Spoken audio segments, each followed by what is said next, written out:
Sir 5 जागेसाठी जे आहे ते नगराध्यक्ष पदाच्या उमेदवाराची घोषणा केली। नांदेड जिल्ह्यामध्ये 12 नगरपालिका आणि 1 नगरपंचायतची निवडणूक होऊ घातलेली आहे। त्याच्यामध्ये 4 नगरपालिका आणि 1 नगरपंचायतच्या नगराध्यक्ष पदाचे उमेदवार आम्ही आज जाहीर केलेले आहेत। युती झाली नाही तर उर्वरित सर्व जागाचे उमेदवार आम्ही लवकरच जाहीर करू। आज आम्ही देगलूरमध्ये सौ विजयमाला टेकाळे, उमरीमध्ये शकुंतलाबाई मुदिराज, हिमायतनगरमध्ये मोहम्मद जावेद अब्दुल गनी, धर्माबादमध्ये माजी नगराध्यक्ष विनायकरावजी कुलकर्णी यांच्या पत्नी वैशालीताई कुलकर्णी आणि मुदखेडमध्ये गिरिजाबाई पचलिंग असे 5 उमेदवार राष्ट्रवादी काँग्रेसकडून जाहीर केलेले आहेत। उमेदवार जाहीर केले म्हणजे आता भाजपसोबत युती नाही असं समजायचं? असं काही अर्थ काढण्याची गरज नाही।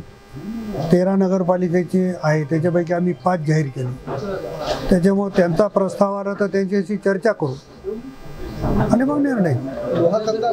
युती झाली तर अनेक राहिलेत, लोहा कंधारच नाही पण बाकी नगरपालिका राहिलेल्या आहेत, तर त्याचे सगळ्याचे उमेदवार आम्ही लवकरच जाहीर करू। युती झाली तरी 5 जागेत बदल होणार आहे? मला असं वाटत नाही की 5 जागेमध्ये बदल नाही, तरी पण परंतु एखाद्या जागेत एक्झिट समजा प्रस्ताव जर तर आला तर विचार करू। सर्वात पहिले तुम्ही उमेदवार घोषित केले आहे, याचा अर्थ काय समजायचा? मित्र पक्षावर दबाव कोणाला अर्थ काय समजायचे समजून घ्या।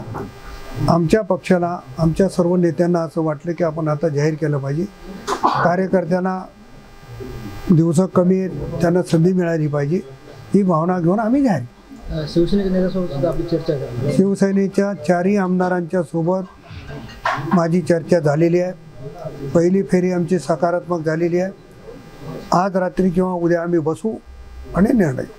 युती संदर्भात भाजपच्या आमदारांना आपली भेट घेतलेली नाही? युतीच्या संदर्भामध्ये भारतीय जनता पक्षाकडून असा काही प्रस्ताव आलेला नाही आणि प्रस्ताव आला तर आम्ही 2 पावले मागे सरकून त्यांच्याशी चर्चा करू।